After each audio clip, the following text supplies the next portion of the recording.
যুগ, এই তথ্য প্রযুক্তির যুগ, এই প্রযুক্তি আমাদের আবেগ কেড়ে নিয়ে দুর্ভোগ বাড়িয়েছে।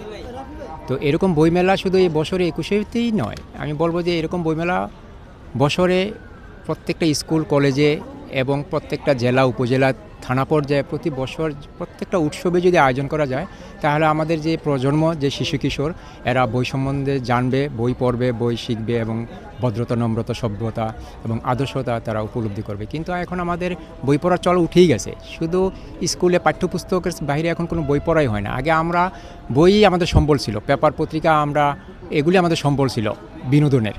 তো আমি সরকারকে বলবো, জনগণকে বলবো যে আপনারা এরকম বইমেলা শুধু বছরে একবার নয়, অনেক জায়গায় একেবারে জেলা উপজেলা থানা পর্যায়ে এই বইমেলাটা ছড়িয়ে দিন এবং বছরে একবার নয় আরও কয়েকবার বিভিন্ন উৎসবে এই বইমেলাটা প্রত্যেকের এলাকায় এলাকায় এটা আয়োজন করা যেতে পারে। তাহলে এই বর্তমান যে তরুণ প্রজন্ম, এরা বই সম্বন্ধে পড়বে, শিখবে এবং জানবে। এটাই আমরা প্রত্যাশা করি।